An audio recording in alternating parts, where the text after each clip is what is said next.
right. Let me switch this up real quick.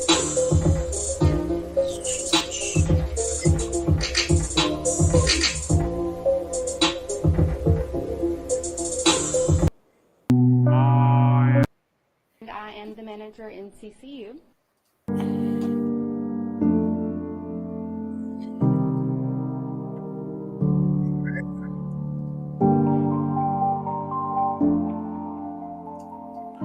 Hi, y'all. Welcome to another episode of Pharmacia, Bibliotheca. This is part 6. I know I got my part kind of mixed up because I was just something I didn't realize about Rumble. In order to live stream, you gotta stream. You gotta set up the stream every time. You can't live stream like on YouTube and then go to StreamYard and it automatically uploads to your StreamYard. Now it'll do videos, but when I'm live streaming, I want it to go straight there. So I have to set up the URL and the code key and all that crap every time. So I didn't know that, so now I do. So that's how I'm going to be doing it. So this is episode 6 of Pharmacia, Bibliotheca. All right. So let's see where we left off at. And if you're new to this, what's going on is I'm pretty much going through and deciphering the text of the Bible because I had a conversation with somebody and I was telling them that people are reading the Bible literal like it's a book without any way of decoding it. So what I'm doing is I'm decoding the Bible in advance for people, and later on I'm going to turn it into a text. It's going to be the Holy Bible, but it's going to also involve Pharmacia, because I think the entire Bible is about Pharmacia, or the medicating of society. And this is just food for thought. People, this is not going to take away from anybody's religious beliefs or anything like that. You can still believe wholeheartedly in the Bible. I do. I believe wholeheartedly in the Bible. But I don't believe it for religious or esoteric reasons. I believe because the Bible is a textbook for the initiated. And most people don't understand what the initiation is. The initiation is actually learning the decipher of the Bible.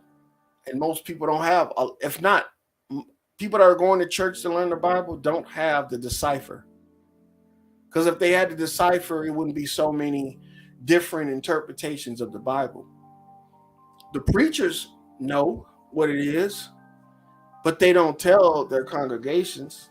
They don't tell their congregation that the Bible is talking about infections, disinfections, parasitic entities, and curatives. They don't tell people that. The Bible is supposed to be almost like a book that talks about, different aspects of life and the ways to remedy the problems that come with those aspects of life. So Pharmacia, the reason why I included that in my description is because the sheer definition of Pharmacia is a medicine that rids the body of an excess of humors, right? Humors, right? You could also say excess of humans, because that's where that word comes from. Humor comes from human. So an excess of humors. So let me show you guys what I'm talking about and why I'm saying this. Because a lot of people are going to say, man, you just talking shit. So let me go back to this so I can show you guys, because that's what I want to do. I want to show people exactly what I'm talking about. And this is not to knock anybody and their religious beliefs. This is just to show people that words have meaning. And the reason why the Bible was written the way it was, in parables and fables and you know, utilizing certain types of methods of talking, is because it was meant for you to decode it. The Bible is not something you're supposed to read like a regular book, because the plot and the meaning of it is not the same. So here it is again. A medicine that rids the body of excess humors, except blood. Also treatments with medicine, theory of treatments with medicines, a purgative, almost like a purgatory or purgative, and directly from medieval Latin pharmacia, a healing or harmful medicine, a healing or poisonous herb, a drug, poisonous potion, magic potion, dye, raw materials for physical and chemical processing. And the reason why pharmacia is so important, and if it wasn't important, it wouldn't even be mentioned in the Bible, but it is on numerous occasions. And the meaning of this word is spoken about in the Bible in different verses. Not just the word, but the meaning of the word. See, a preparer of drugs, a poisoner, a sorcerer, all of this stuff is talked about in the Bible. So this is actually the method in which we're supposed to dissect this stuff, change the way we're thinking about it, fix our terminologies, because they want us to speak broken English. They don't want. See, the initiates or the masters, they know that there's going to be a element of deception in everything we do. So in other words, instead of just coming out like the Knights Templars did and killing everybody physically and, you know, just abruptly and publicly, they know they can't do that anymore, because we have the ability to organize and to redo our governmental structure. Once we started forming governments, we started forming oppositions to governments. It's no longer a religious run country. It's a government run country. And if there's a government that's running the country, then there's aspects of defiance that's written into governmental structure. Meaning that, we vote because we have opposition to one another. And we also have rights that give us privileges in those oppositions. So this is just another thing that I'm doing that's trying to help people understand this stuff. It's not well liked. I'm not gonna have a lot of popularity with this, but I'm gonna keep on doing it. And then when I turn it into a book, I'm gonna give it away, because people need to know this stuff. So that's my mission, and that's what I'm gonna keep on doing until I can't do it no more. So let's go ahead and let's jump into it. And let's look at where we're at right now. Hold on, let me go ahead and stop this screen share and put up the other one. So here's my cover page, which is probably going to be on the title of my book. It's Holy Bible, Pharmacia, Bibliotheca. And this is going to be my little insignia right here in the middle that I created. And it's a combination of the caduceus and the Coptic cross, or the Gnostic cross, my bad. The Gnostic cross and the caduceus. So this is the whole aspect around angels. If you guys didn't know, the caduceus is actually an angel. Okay, it's an angle actually. And let me show you why I'm saying this. Okay. So it's not allowing me to do that. Let me go back over here and add it in.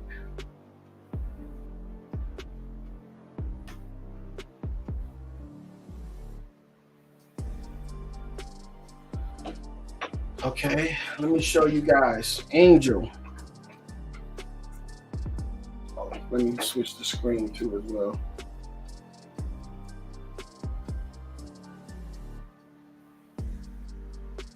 I don't know why they don't make this easier. You gotta back out of the screen and then add another screen, and it's just crazy. All right, here we are with the word angel, a verb, but you don't really get the true meaning until you go into it. Okay, so we're looking for the noun. If there's no noun to it, that means it's a preparatory or something like that, or a conjunction. It means it's defining the word, but it's actually helping to assist in the meaning of the word. So, a space or difference in direction between intersecting lines. This is what they're calling an angel as a noun. But if you look at it a little bit closer, okay, what you're gonna get is a corner, a crooked, bent line, right? A limb, a hook, and also there's other ones too. Where else would it be?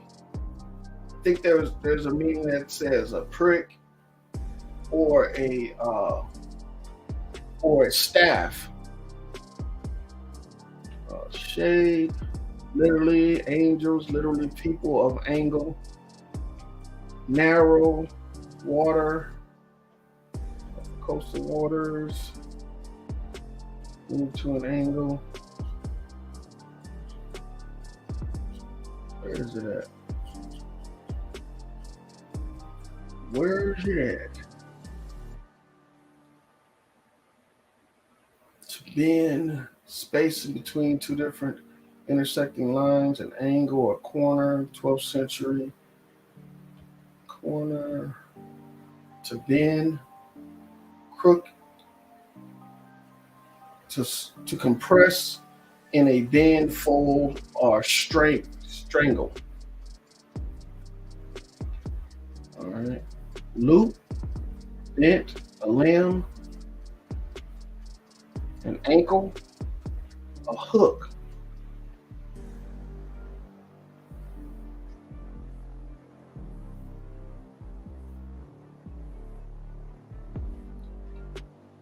Where is it?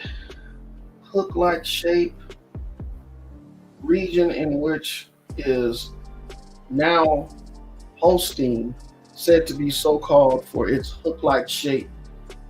See angel.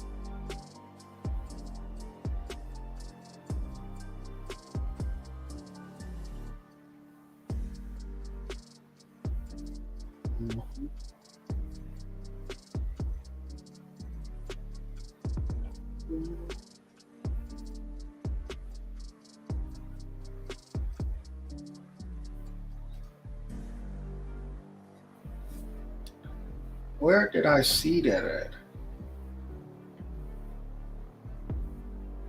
An angel. The root word of ang and unk. To bend. Okay, let me see about this word right here. Let's see what it gets it back to. Gets us right back to angel. All right. Corner, an angle, a space in different directions between. I can't remember where I got that definition from, but I'm going to actually, let's see if it's hook. Because each one of these meanings have their own definition as well.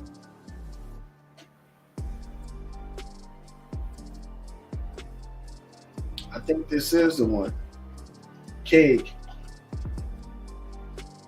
It's a hook or a tooth or a claw. Yeah. Where would it be? To hack, hew, strike, or might. See, because this word right here has a meaning. It's also a meaning that most people don't realize means comma. All right, comma is also another word for this word right here, keg.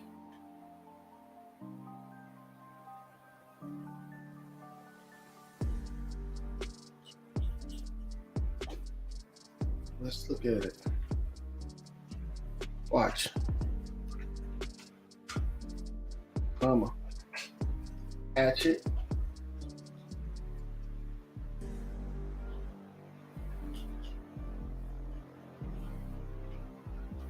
where is that word at? Keg. You got cop, you got hatchet, you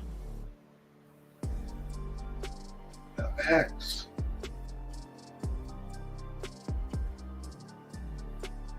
I might be mistaken. Hold on. I think it's duh.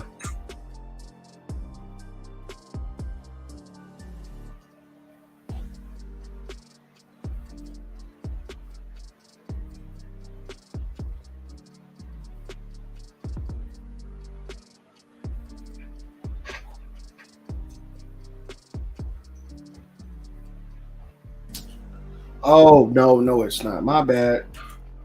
It's period. The word period.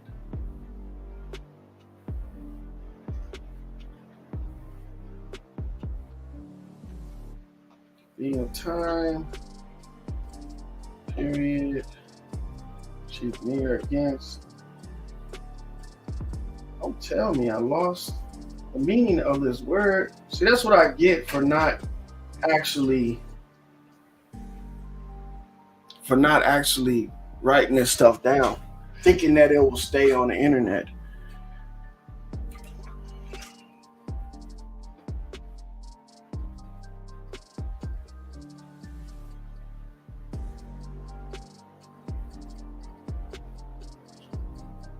Why is keg spelled like this mean a different word?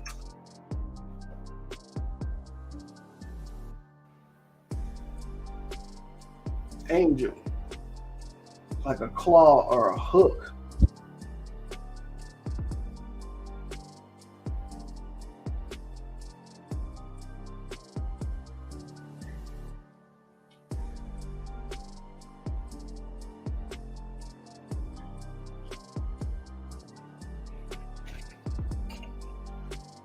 I gotta find out what that is, man. I gotta find that word because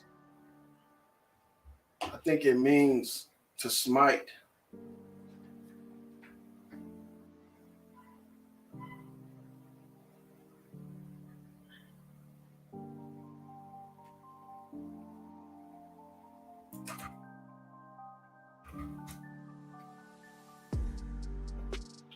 Strike or smite, to hew, call,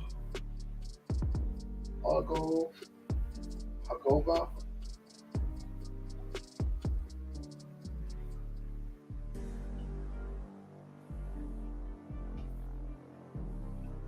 To cut, strike, and smite.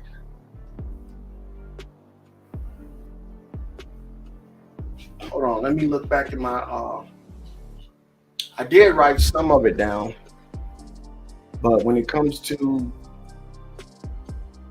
saying the stuff right off the top of my head, all right, let me see here. Look into my archives real quick.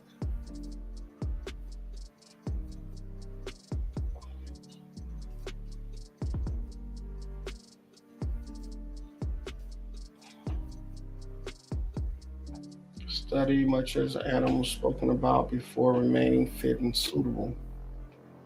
Noticeable.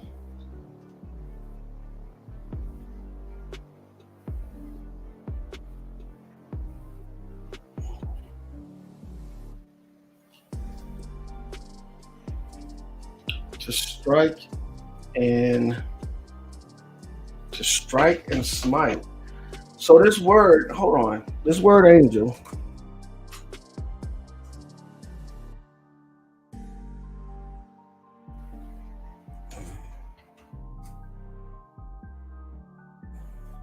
and it goes back to the word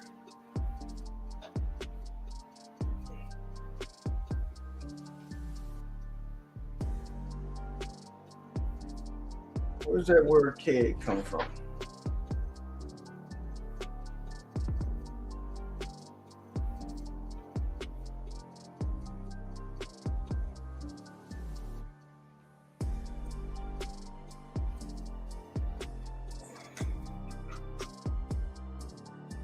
Oh, okay, it comes from the word hook, and that's where the word keg comes from. And keg means to hack or smite. All right, so but if we do comma,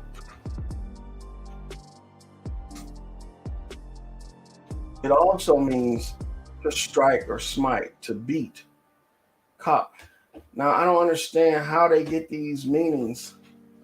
See, to cut, strike, or smite from this word right here, the Norse word, hagvag, hagva, a hova. Almost sound like hova, right? Hova. And this word right here, K-A-U, to call.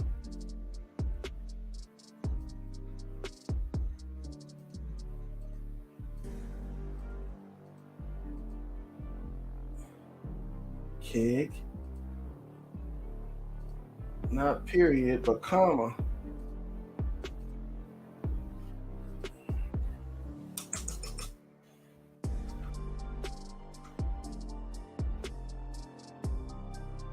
This is what I was trying to remember right here. So words that have some similar meanings can be used irreversibly. So if they're using angel and it means the same thing ultimately, to strike or smite, right? This word keg has the word hack in it, which refers to hew or hewn, but it actually comes from the word what? It comes from the word angel. So from angel, we get hook, and from hook, we get keg, and from keg, we get the word hack, and from hack, we get strike or smite. The same thing as the word comma.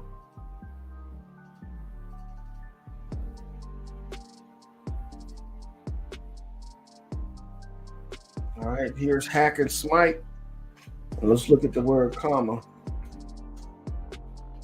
And there you have it, the same thing, strike and smite. Strike and smite for hack.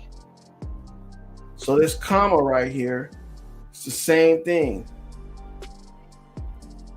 as hogva, which comes from the word keg, which comes from the word angel.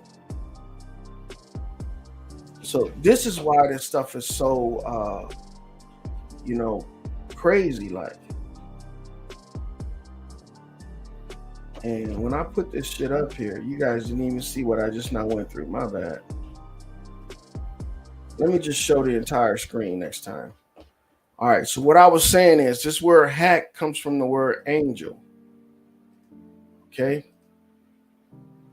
The word angel is interpreted in Sanskrit as akar,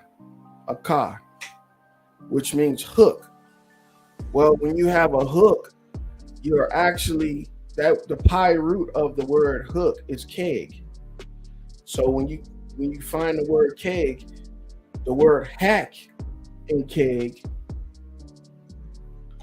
means to strike or smite, which means the same thing as comma or as the comma in a sentence, means to strike or smite.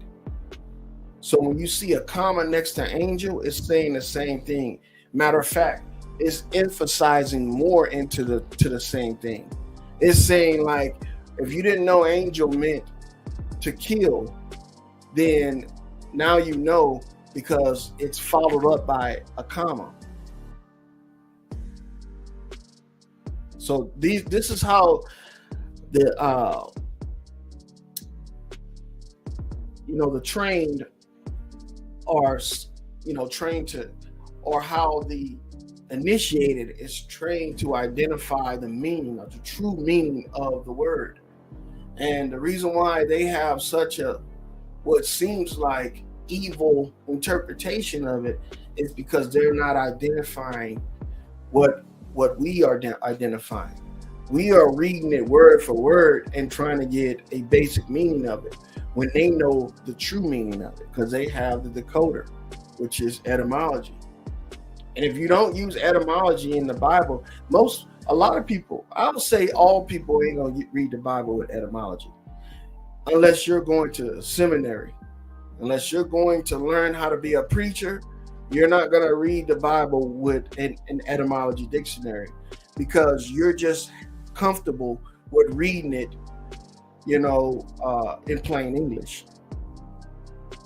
When you know that Hebrew was interpreted into English in order to write the Bible.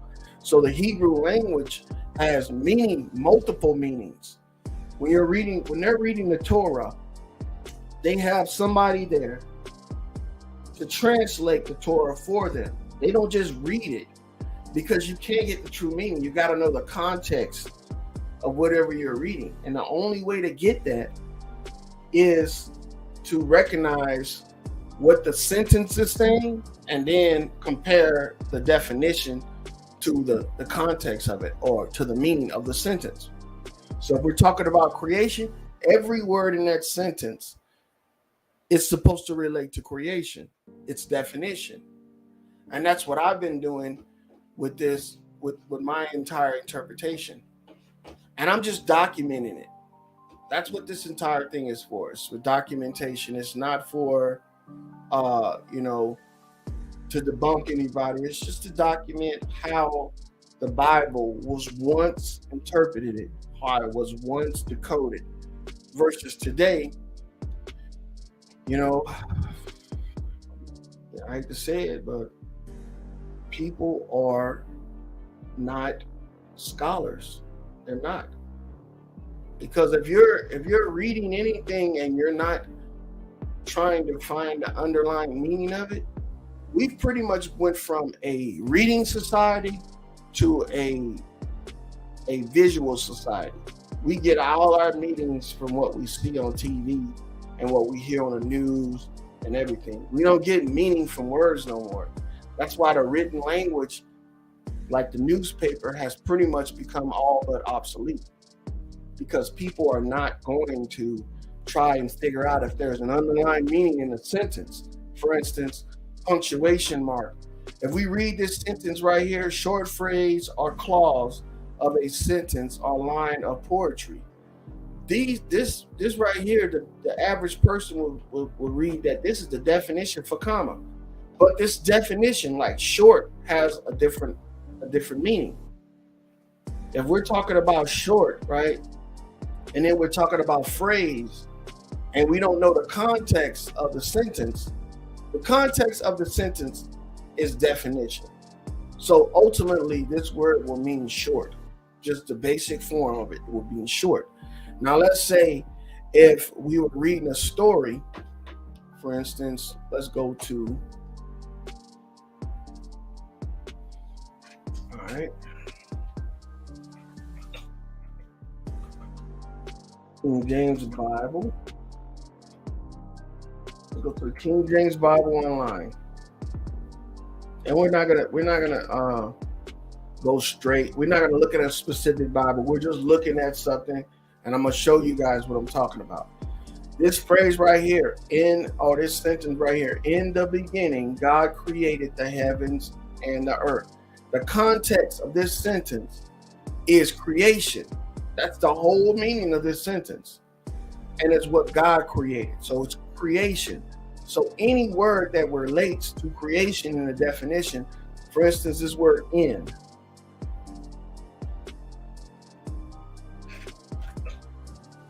You look it up, it comes like an adjective, right? Or adverb. So we want to look at it from the adverb or the proper noun or the preparatory. So it's like it's preparing us for something. So in preparation of creation, we need to find out what the meaning of this word is. So it has many meanings. It has in, into, up on, at, among, about, during. None of those have any context relation to the sentence, which is creation. So now we got to dig deeper. And the root of the word is where you go when you want to dig deeper. So we go to in. And in this sentence right here has a lot of things. When it comes to creation, most creations, especially when it comes to beings, are humans, are animals, are take place inside the womb. So now we're looking at something. See, in the actual word, it says it is the hypothetical source of evidence for its existence is provided by the Sanskrit interior. So now we know exactly where we're going with this. The word in would mean interior, into, within, into, inward, inside, within. And when we go to shit like, when we see stuff like this, Old Church Slavian means on, right? Then we can dissect this because this relates to the church or the religion, and then we just dissect it. On.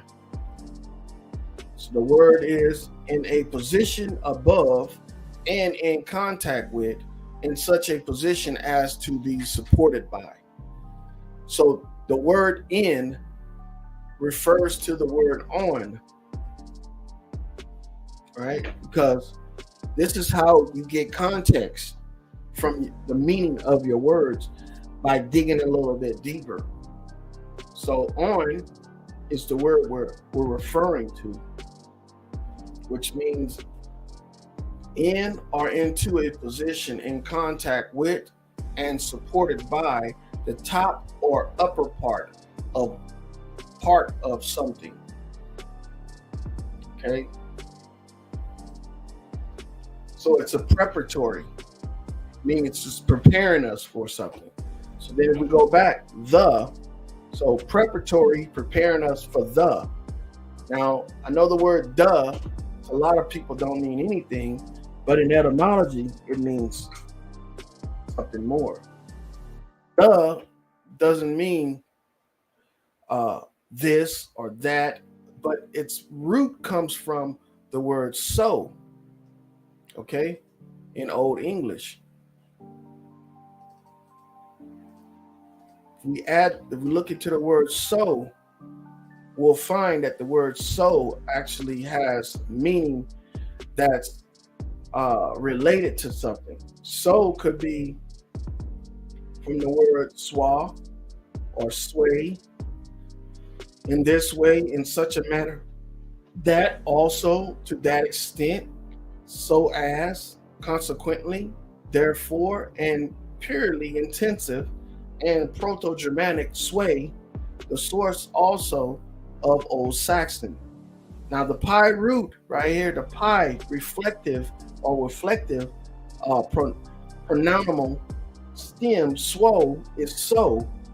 Source also of Greek hos or as Old Latin swad or so Latin see himself.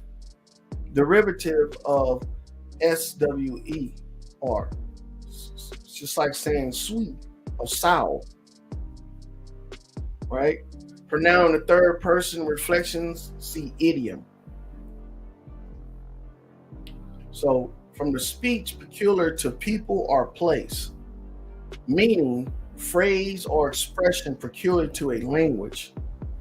So this word the refers to the word so which actually could mean form of speech peculiar to a people or a place.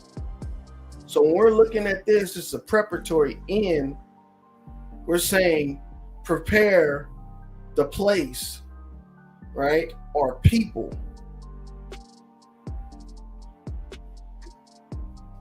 That might have gone over some people's head. But then if we get into the word beginning, right?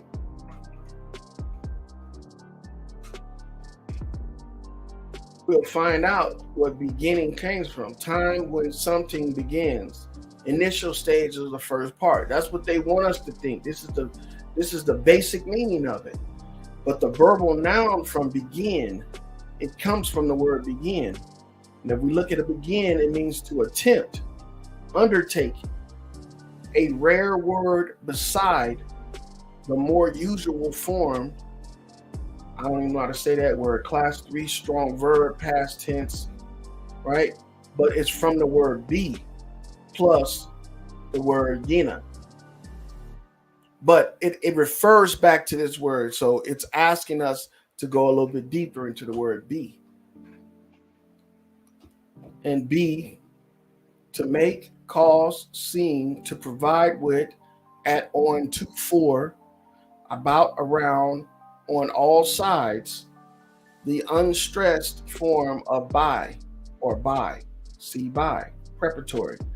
But what really gets me is the beginning. It says about, around, on all sides. So the word be in Old English means something that almost describes barriers on all sides. So when we're looking at beginning, if we go back and we type in, we know what be means, we know what gen is. All right, the word gen, does it come from the verb noun one? By the distilling drink of alcohol, juniper, I've seen that word a couple times. Machine for separating cotton from seed, or a slang phrase, gin up, in living, making more exciting, perhaps in a special use of the verbs associated with gin too, or engine. So this word gin has another meaning to it that we don't really know unless we discover or understand the context. So the context is all about what? It's all about creation. So if this is something, the be in this is like saying by, or a surrounding of layers on all sides. And then you got this word gen, and it means a device, a machine, or a scheme. This phrase right here in the beginning, doesn't mean anything like we think it is. In the beginning has another meaning. It's like saying, all right, prepared, preparing the. And this is why it's hard to do this, and a lot of people don't, because you got to have a database or archive of these words. And this is what I'm in the process of doing. I got to always go back and reference the word the or the, and find out that the word the comes from the word so, which is also written like that, right? And then the th it goes into its own meaning. So the th itself could mean a bunch of other things. It could mean depth, strength, truth, but it doesn't mean just the. So prepared, the depth of the engine, godlike person created. Now this word right here, created,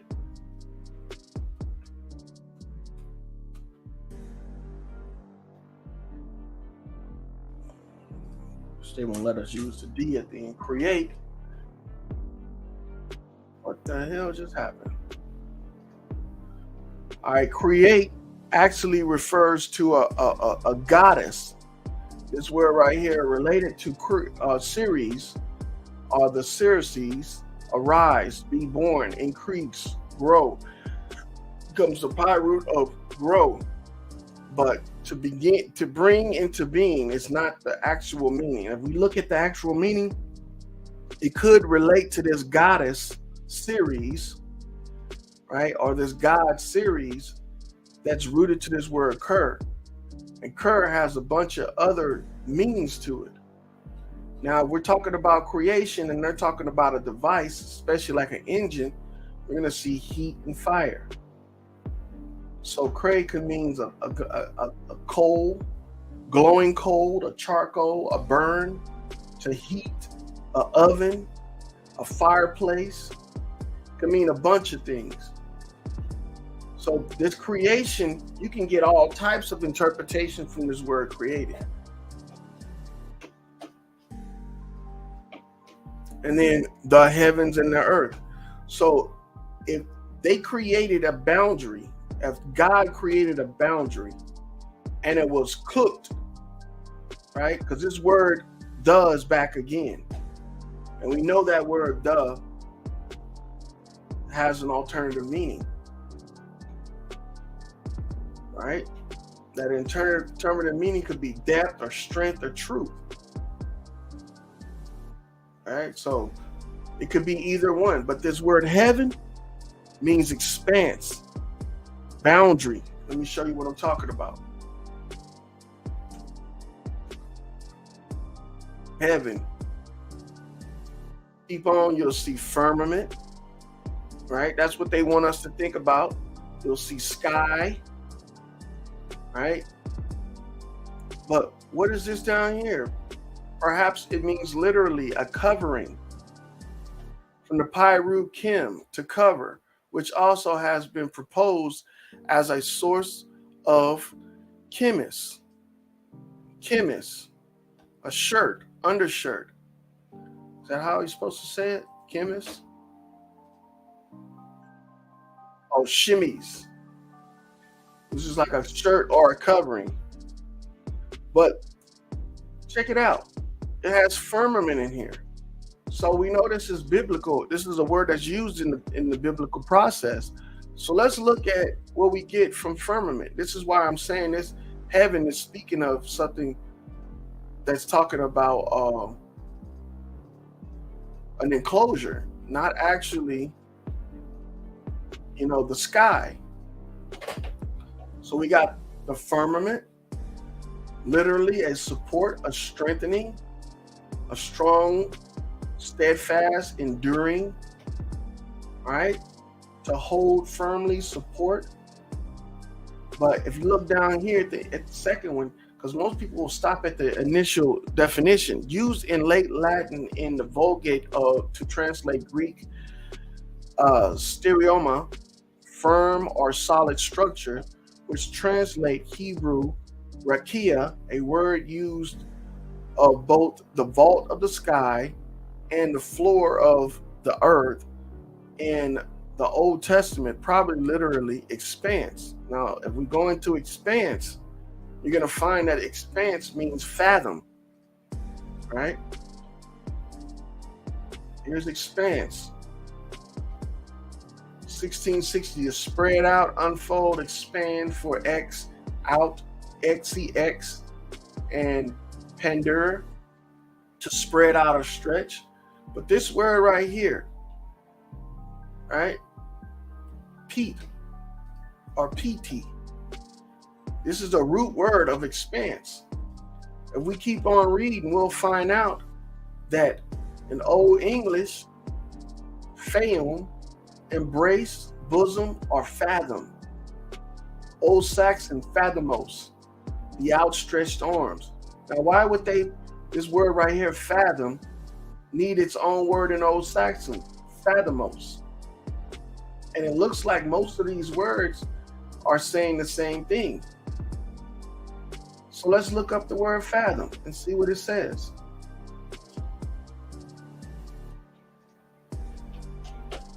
fathom as a verb. All right, let's look at it right here. Fathom as a noun. Length of the outstretched arms, a measure of about 6 feet. Also, arms, grasp, bracing, and figuratively, power. From Proto-Germanic fathamas, embrace, source of Old Norse phamos, fammer, embrace, the bosom, outstretched arms, a measure of 6 feet. What's a measure of 6 feet? If we're talking about boundaries, like this word right here suggests boundaries, we know we're on the right, on the right path, because this word has a relation to this word, beginning and heaven. And it's not talking about God creating something in the beginning. It's talking about creating a boundary or some type of, enclosure. So that's what I'm talking about when I start breaking this stuff down. But I'm going to get back to what I was doing, and let's go ahead and look at where I left off at. And I've added some pictures so you guys can see what I'm saying when I start breaking this down.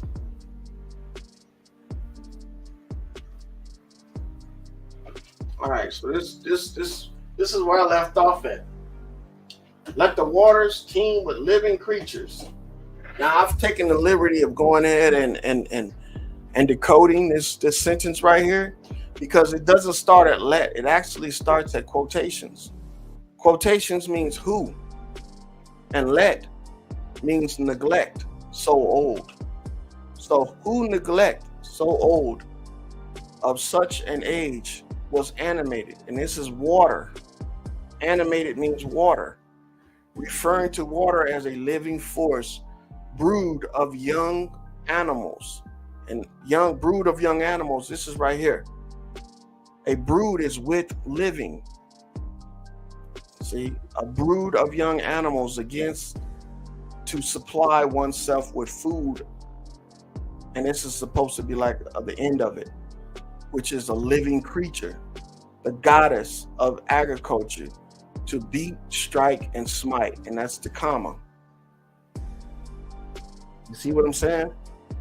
So this entire message right here is what you get from let the waters teem with living creatures. Now, there's different words written in different versions of the Bible, and they do that for a reason.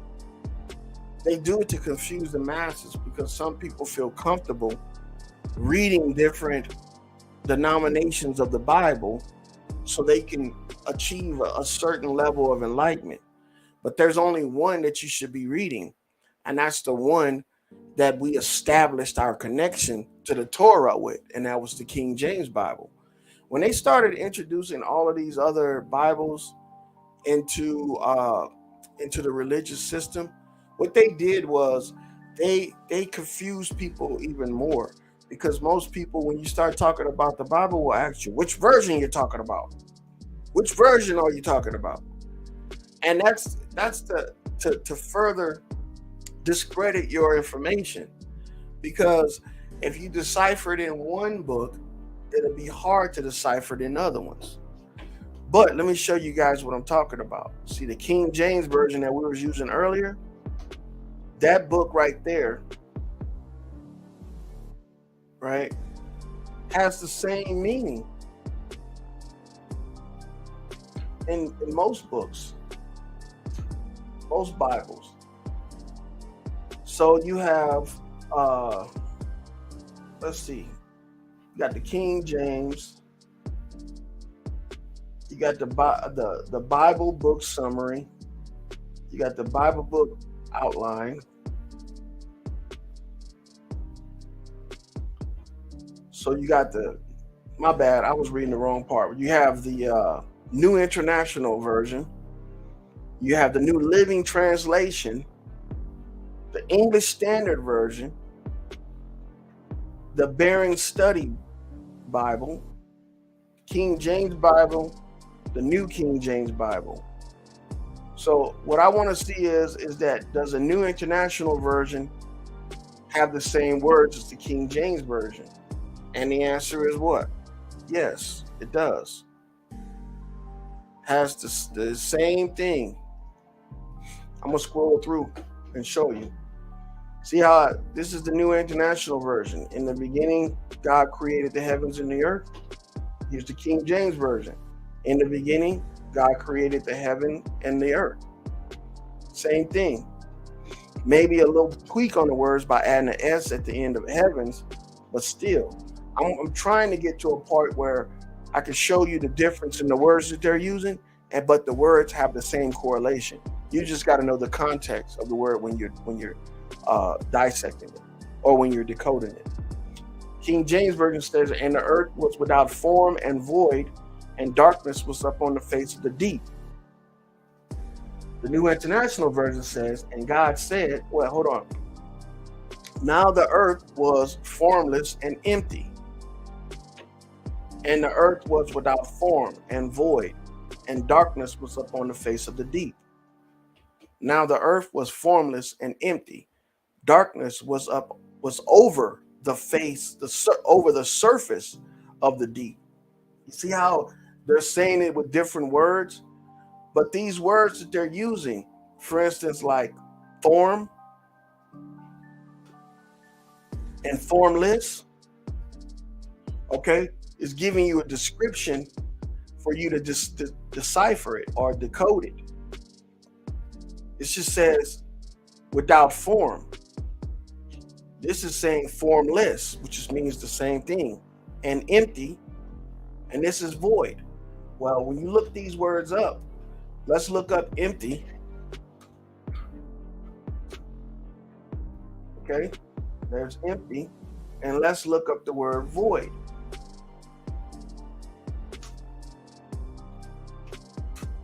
Okay, so we got the word void here, and we got the word empty here. And both of them are in the scriptures. Okay, so let's look at void as a noun. It means unfilled space or gap, or void, which is the adjective, meaning absolute empty space, a vacuum, is from 1727, also from 1610. Okay, but let's look at the adjective. Unoccupied, vacuum, empty. See how it says empty? Vast, wide, hollow. Same thing here with empty. You will see as the noun, it says an empty thing that was or is expected to be filled. From empty, the adjective. Now let's get back up here. Empty. It says from 1200, from the Old English, whatever that word, of a person's, a leisure, not occupied, unmarried, since not obsolete, also the receptacle containing nothing, of places, unoccupied, leisure. Watkins explains it as from Proto-Germanic emoja, with a prefix of uncertain meaning, Germanic mot, ability, leisure, possibly from the Pi root med. Now, why would the word empty mean med? Take appropriate measures. A sense evaluation from a leisure to containing nothing, unoccupied, is found in several languages, such as modern Greek means empty. Originally, freedom from fear. From deos means fear. Okay, must have been applied first to persons who enjoyed freedom from duties, leisure, and so were unoccupied, which it was extended to objects that were unoccupied. But let's look at this word med, to take a person appropriate measure. So why would this word be compared to the other one? I judged, estimate, physician, be mindful of, think about, to rule, or ruler, think or reflect on, consider, measure, manner, moderate, modern, to heal, give medical attention to. Cure, in Irish, it means to judge. And in Welsh, it means mind, thinking. In Old English, menten, to measure out. So let's check out void. E. E-U-E. Leave or abandon. Empty, poor, empty, to be empty. Waste, void. Idle, fruitless, to lessen, deficient. So these two words that come from two different Bibles, form and without form, right? Formless, has many different meanings. The context is to show you, the context of the sentence is a description of an area. So if it's a description of an area, then it's going to mean what we were talking about earlier with the word void when it comes to a vacuum or absolute empty space. So we would go to somewhere around here with this U. It means abandoned, lacking, or empty. So void would mean it's either abandoned or it's lacking people or something like that when it comes to people or animals. So when you run into words like this, it's best to find the context of the sentence. That's all I'm trying to get about. Yeah. So let's go back to what I was doing here with my PowerPoint. So we can look at this screen here. All right, so let the waters teem with living creatures.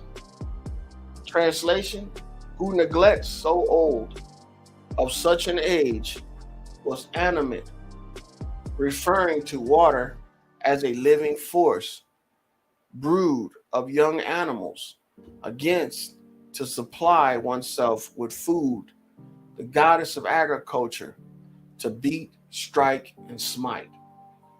So this sentence right here says, let the waters teem with living creatures. Is like saying we have creatures or animals, right, of large number, almost as if we're farming.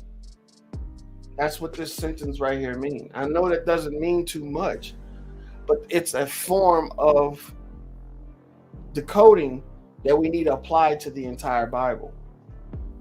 Here's another one. And let the birds fly above the earth in the open expanse of the sky. Translation, inside neglect, young of an animal, to navigate, to float, swim, near, under, so to such a degree to commit a corpse, to earth within fathom. All right, to earth within fathom. So the way that they're saying, I think this is a statement that is saying that the animals are locked away in a pen. Before they're killed, they're cleaned. They're cleaned.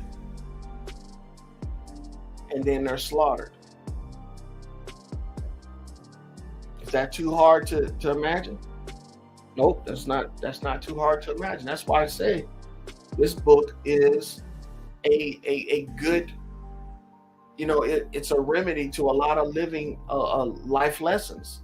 So let's look at the next one.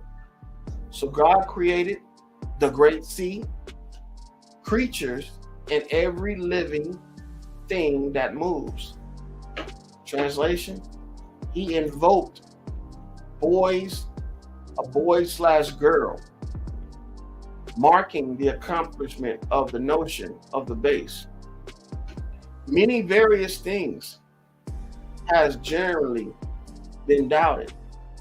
The boy and the girl, or boy-girl, inside, taken one by one to supply oneself with food. Now, what boy and girl are they talking about? they're talking about an animal. The boy girl marked the accomplishment of the notion of the base, disturbed great grandfather. Oh, his great grandfather was is actually God. That's the entire thing. That's why this is a comma. That's where this phrase right here comes from. The great grandfather comes from this comma, this word comma, because what it was referring to is the person that created these things and what he created them for. But once he created them, he realized that there's something wrong with the creation. All right. Says which, and this is a continuation. So God created the great seas, creatures, and every living thing that moves. And this is the second one, with which the waters teem according to their kind. Says opposites having the same form to such a degree. That's what this first portion is right here. All right, a living force, brood of young animals, be in harmony. So that's this portion right here. All right, cultivate of such an age, give birth, then smite or smite. So opposites having the same form to such a degree. Talking about male and female animals. All right, the living force, brood of young animals, be in harmony. So male and female animals lived in harmony. Cultivate to such a degree, give birth, and then die. So what it's saying is they're talking about, they're describing the life cycle of these animals that they created. And this comes directly from the Bible. This doesn't come from me. The meaning, the context of the meaning is talking about the creation. That's why these definitions have such meaning. This is an end of the sentence. And every bird of flight after its kind, period. See, with which the waters teem according to their kind, and every bird of flight after its kind. So this portion right here needs to be dissected. So let's go ahead and jump right into it. So the word "and," context of this sentence is describing the animals and what these animals are doing. So the word "and" is a conjunction word. It comes from the word "in." And the word "in" means inside. So inside is what we're looking at. Just highlight that. And then let's add some text. Inside. Okay. Put that right there. Highlight it. Put it there. Every. The word every in this context is an adjective, right? Each considered indefinitely as a unitary part of an aggregate, all of a collective or aggregate number, taken one by one. So this word every means each or like. I didn't really see a pi word to it, but each is every. It says any, all, every, each one. This is ever alike. And then if we look at the word I means I, like it's not spelled eyes, it's spelled AYE, and it means I. Okay? And we know I also means me. So this word every has a context of the word me. So let's highlight this one. Let's insert some text. Type in the word me. And the reason why I got this word, well, I understand that this word means me. It's because it says inside. This first word right here, and, is interpreted as inside in the context of describing these animals. So inside me, and this word bird, let's go ahead and highlight it with that. And let's find out what the word bird could mean. Yeah, feathered, warm-blooded vertebrate animal of the class Aves. Old English bird, a rare collateral form of bird, originally meaning young bird, nestling. All right, but let's look at the word that it comes from. It says sea fowl, right? Fowl. And a fowl is a feathered vertebrate from the word bird, right?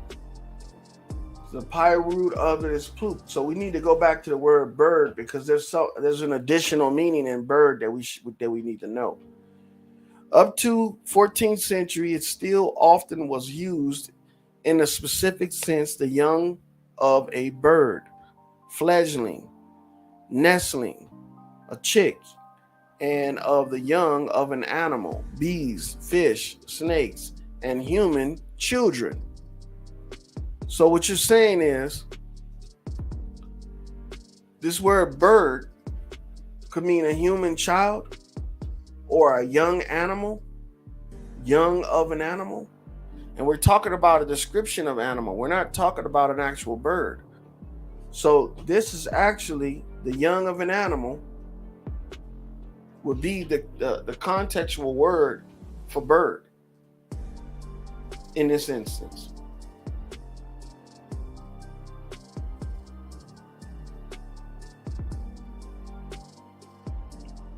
Yep, the young of an animal. All right, of. Let's look at this word of. Let's see what we get.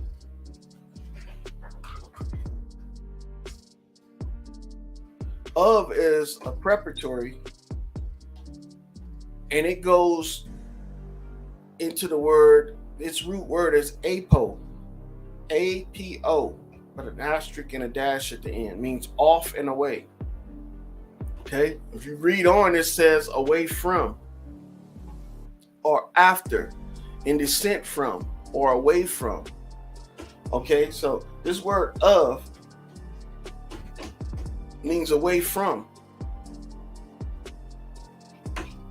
All right, let's insert some more text.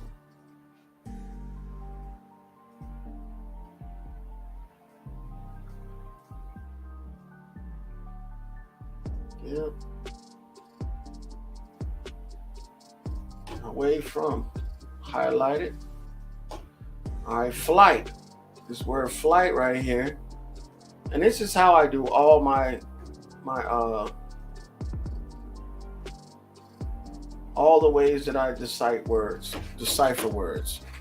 Flight will refer back to the word fly, or the word flew. That's the pi root word of it. It says act of flying. That's flight. In regular contents, flight of a bird, right? This right here would be flight of a young animal. But let's go ahead and use the pi root of it. The pi root means hypothetically source of evidence for its existence is provided by Sanskrit, which means negatives, means swim, all right, to wash, all right, to navigate, to float, to swim, floating, navigable, through, basin, to rain, rainy, I washed, to flow, negative, to pour out, to swim, and rinse. So this word flight may refer to, since it said away from, Away from would mean like traveling. The old church means to flow or to navigate. All right. So the old church of Slavonic means that. So we're gonna, since it's talking about religion, we're gonna go ahead and just put that meaning in there.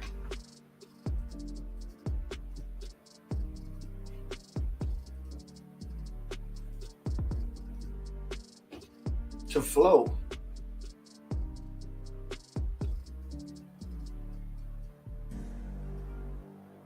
And this is getting easier, to tell you the truth.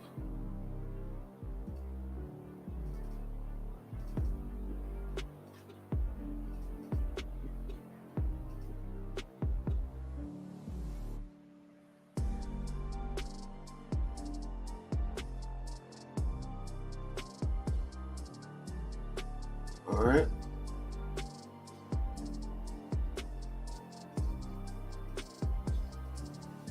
There we go. To flow. Now after, let's look where we come. And every bird of flight, right? This is what we have so far. It says inside me, young of an animal, away from, to flow. And this word after is going to form the rest of the meaning. After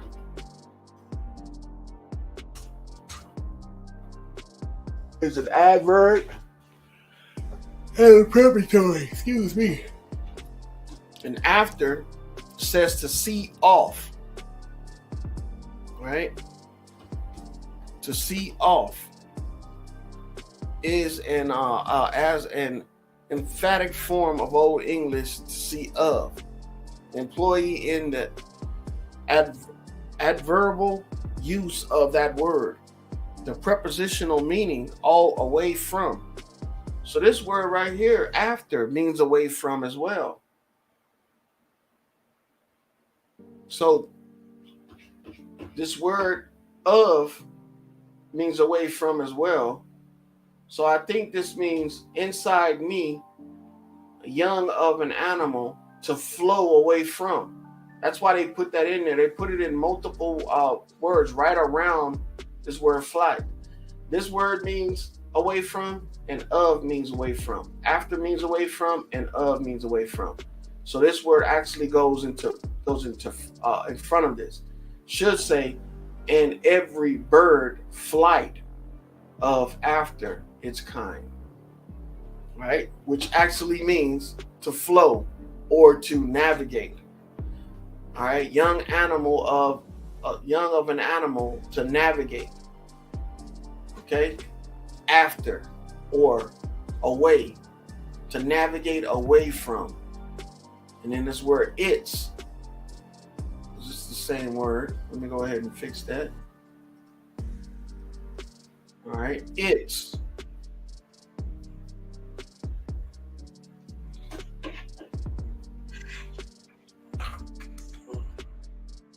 Pronoun. This is English, hit, neuter, nominative, and causative of third person singular pronoun from Proto-Germanic demonstrative base, KIH or KHI, from the Pi word ko, which is this, see he. All right, he. So it could be a he or a she or a it, right? But in other words, it could refer to a he, because that's what it refers to in etymology. Let me show you what I'm talking about. See the word? It says ko, this, see he. It refers to he. So let's go ahead and drop that he in there.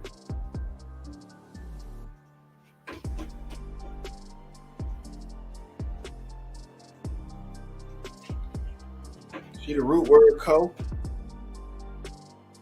It. Pi is ko.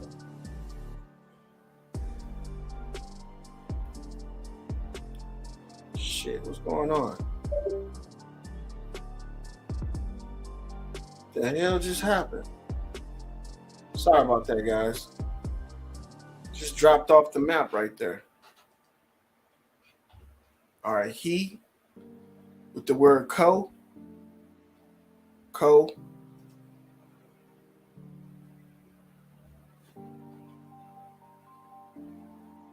So it co or can mean he. Let's see what the word co means, like right off the bat. It says the stem of diminutive pronoun meaning this. It is hypothetical sources of evidence for its existence is provided by Greek, konos, that person, on this side, and also hither. Hither. So let's put he. Let's find out the word kind. The noun means class, sort, variety, but it also says see kin. Now, the pi root of kin, which actually is the word kind, which is kind without a D, the pi root is gene, means to give birth. All right? Means beget, bears, offspring. So if we say that the word it means, well, first, let's move this around.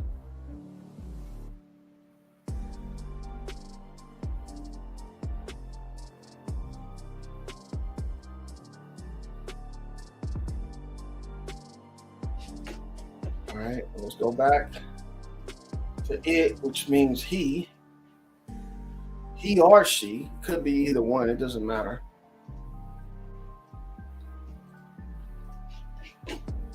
Let's go ahead.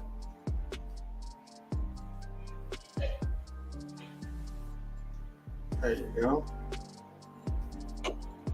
Let's make this red like its counterpart. Now, kind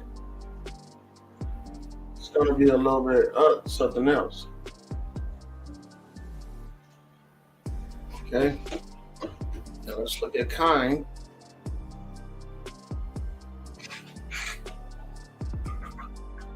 Which comes from the word kin, right? But it actually comes from, and look at this, look how they did this. Kind comes from the word kin, right? Now, why would, when I click on the word kind right here, oh, it jumps down here. But the word actually comes, it says see kind in the noun. So gene would be to give birth.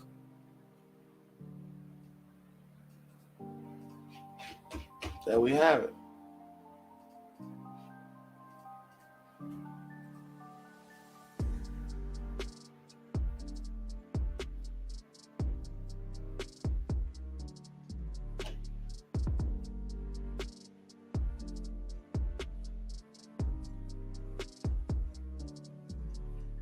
Inside me, young of an animal, to flow away from, he give birth.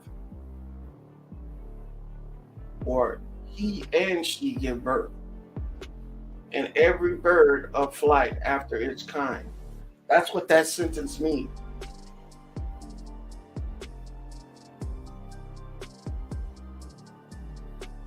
So it's actually a play on words.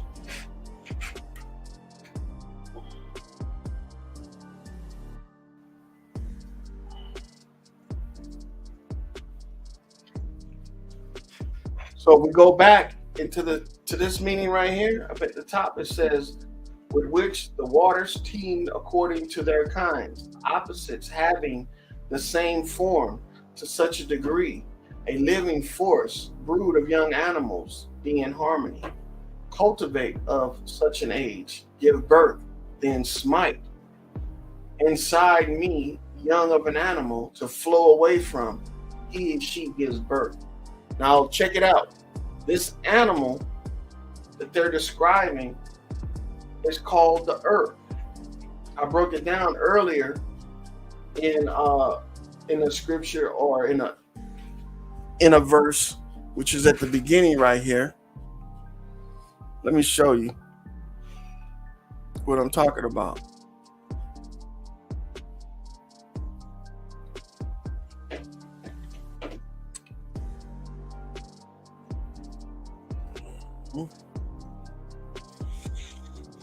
All right, so here's the screen right here, and I break down what earth actually means. Now, here you can see the word earth, right? And it says ground, soil, dirt, dry land, country, district. Also used along with this right here, Madagascar, I think. Madanga, I don't have no word. But you see, there's a word at the end. Madangard, right? It's the A-R-D. That word right there is the actual word for earth. See, in the Dutch, it's ard. If you look up the word ard, it'll tell you ard means earth. Well, if they're talking about creating an animal from the earth, that's the dirt formed into this animal, which they say is man, and we should all know that man is not. Let me show you. I probably can bring this over here. Oh man. Here we go. The word man, a featherless, plantigrade, bipedal mammal of the genus Homo. Okay? Man, a human being, a person, male and female, brave man. Even the word person is looked at. See, an individual, a human being, anyone, a person, human, personage, a part in a drama, assumed character, a mask, a false face, such as those of the wood or clay. Where else? Trinity, physical being, a living body, external experience. Where is it at?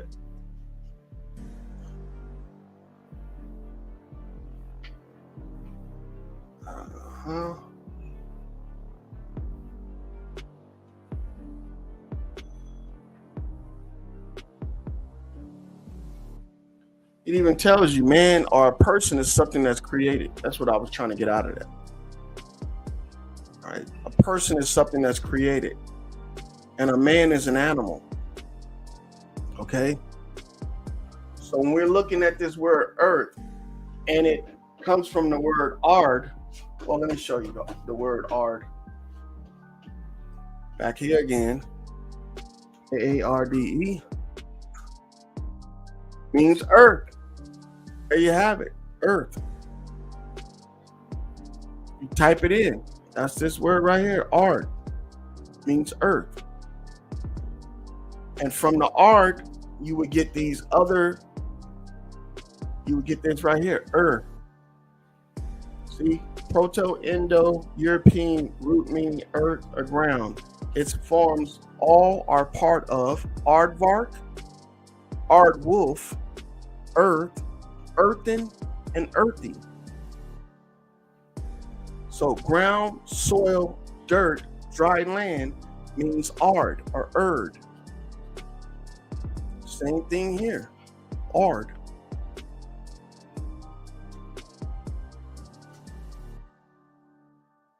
Type in ard, it'll bring up aardwolf and aardvark, because these are the animals of the earth.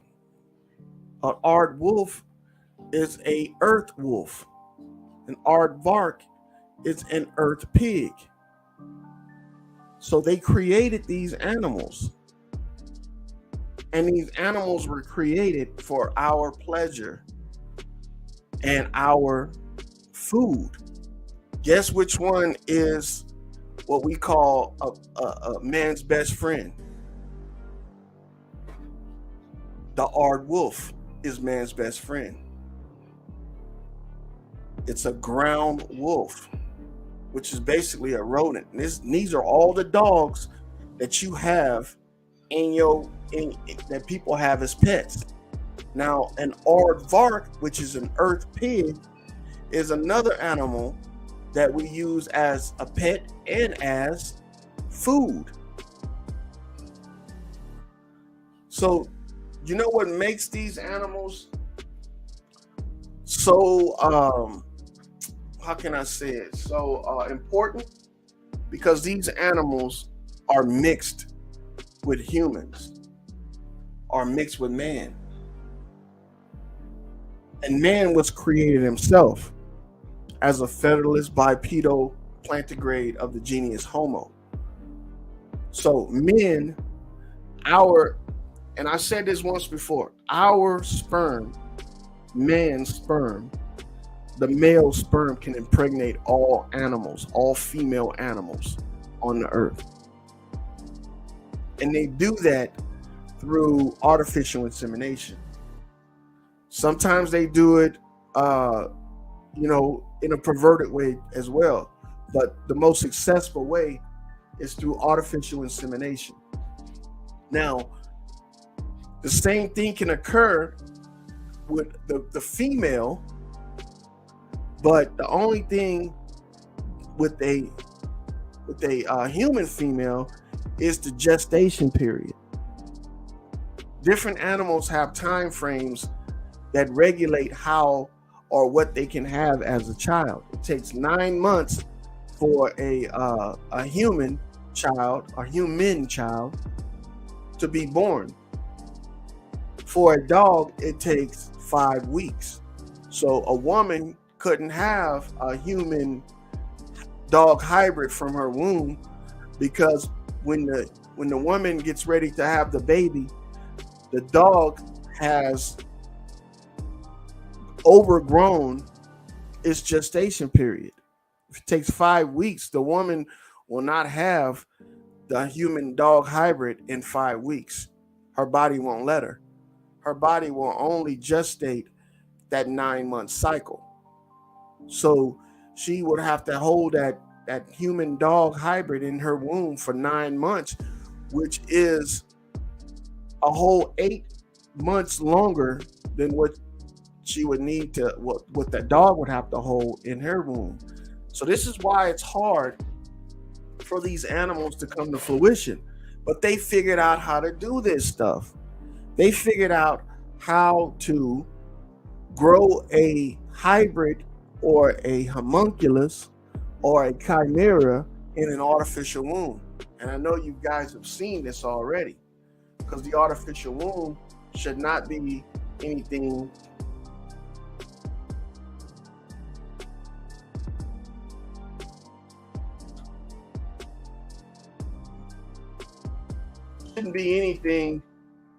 strange to you guys, because they've created the artificial womb as a way of regulating the gestation period of these hybrids.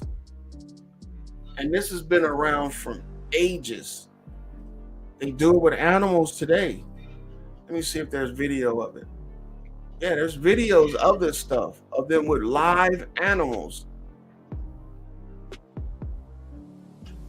Fair use. I don't want to look around.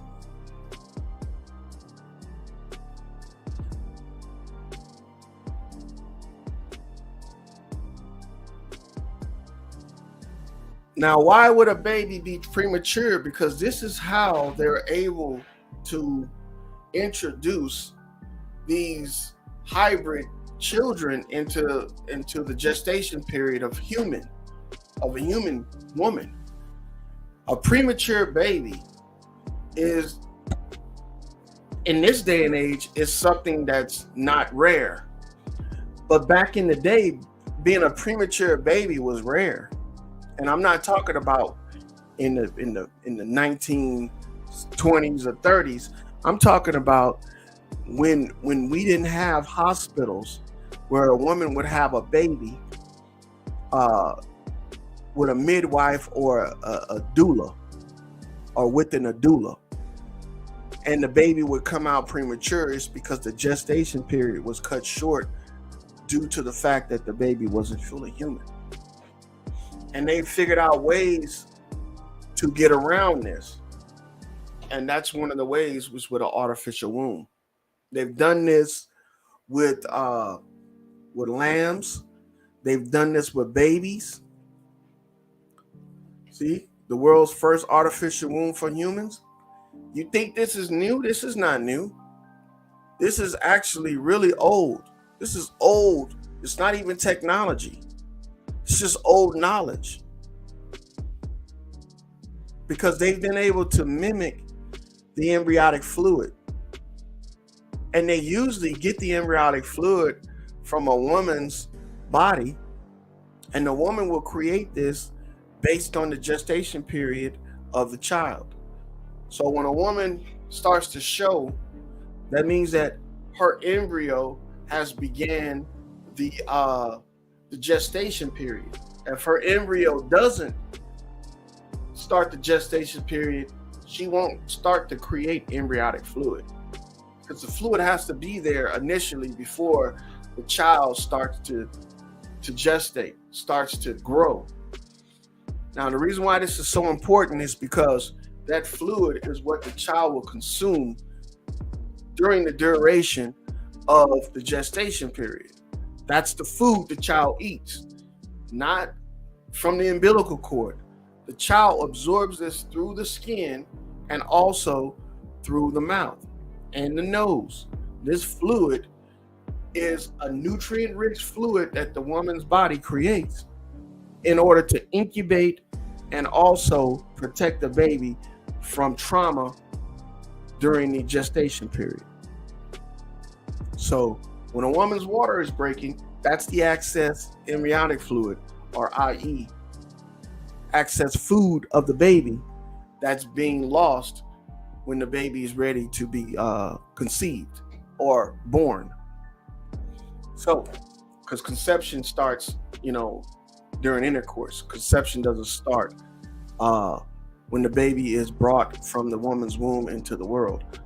And this is why we have such a hard time dealing with this entire drama about birth controls and contraception, and also I'm trying to be politically correct so these people won't take my channel down again. But these things are really, really sensitive, because they don't want us to really know the processes in which the human body is created and when we become conscious. Because they think that we don't know, but some of us do know, and we do understand that consciousness is not based off of your ability to react to stimulus. Consciousness is based off the individual embryo or the individual being's ability to thrive.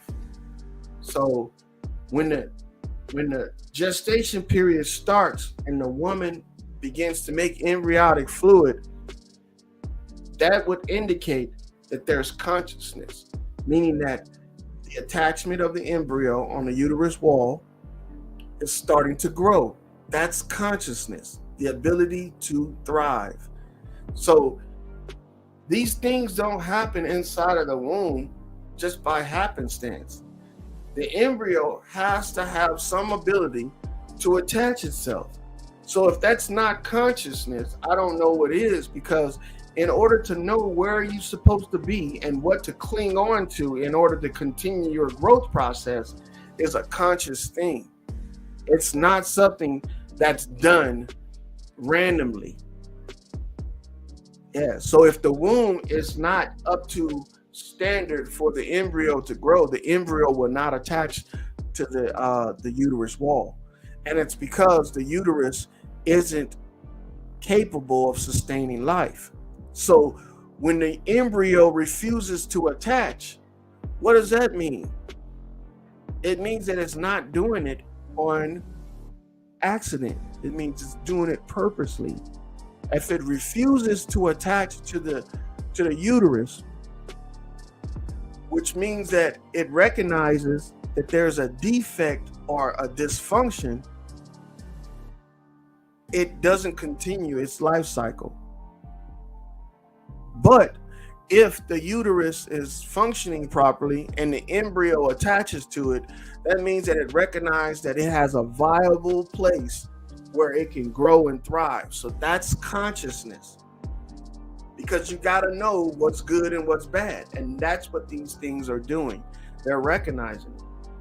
But they paint the picture as if the embryo is some type of, dormant, dead, or non-thinking entity, and the body just puts it where it wants to go.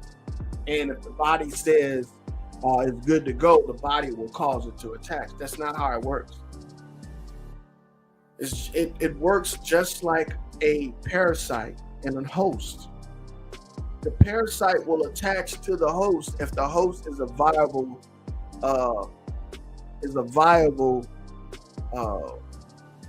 match, or if it's in a position to say whether or not the host is capable of sustaining the parasite. Parasites will not go into a host that's not compatible, meaning one that's not capable of sustaining the parasite. It won't. If there's no nutritional, parasites don't inhabit dead bodies. That's what I'm saying. They don't inhabit inanimate bodies, meaning not living. It don't inhabit inanimate objects. If an object is not living, a parasite will not survive in it. It won't survive on it. It will try to find a new host. That's the whole process of procreation. Is to find an environment where you can thrive and grow. And that's what this entire process is. So that word earth is not talking about what we're standing on. It's talking about a being that was created. That's why it refers to it as, if the context of the sentence is creation. So that's the entire meaning behind this. So I just wanted to recap on that real quick before I moved on. But I'm getting ready to wrap it up, guys. And if you guys are watching this, I appreciate you for coming out. And if you get anything out of this, hey, pay it forward. Write something in the chat. Let me know what you think. This is not going to be for everybody, because a lot of people think this is a violation of their faith. And they think that this is unnecessary, because the true meaning of the Bible is what you read, not what you understand. And that's what they want us to think. That's what these secret societies want us to think. That's what the entire meaning behind the Bible and these different genres of the Bible. And if you're not willing to dissect this and decode this stuff, then you're not going to really learn what it means. So let's go over what we just did earlier.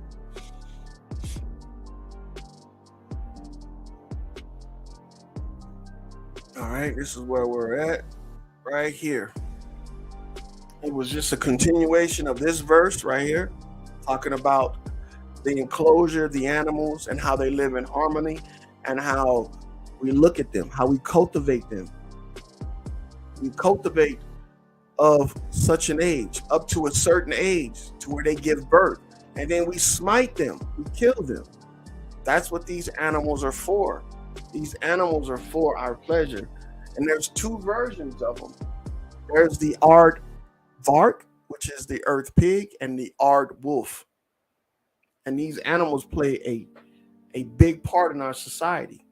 One is a pet, and the other one is food and possibly a pet.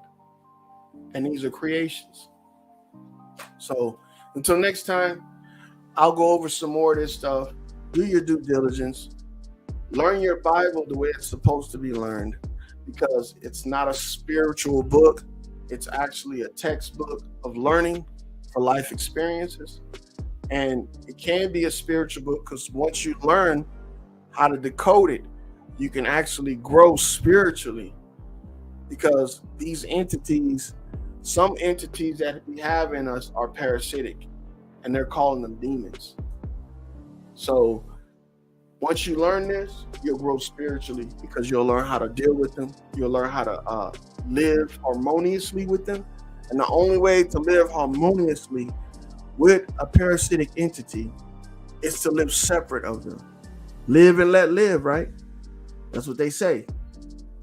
So the only way to live harmoniously with nature is to live separate of nature.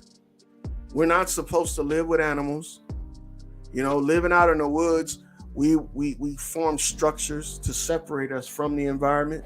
That's how humans survived. Humans, not human. Human lived out in the open, you know, and up under the stars. Believed in living and connected and grounded to the earth. That's not how we're supposed to live. We're supposed to live separate of the beasts of the field. And that means also to separate ourselves because we're thinking, projecting men and women. So that's just my little spiel. Until next time, you guys do your due diligence. Peace.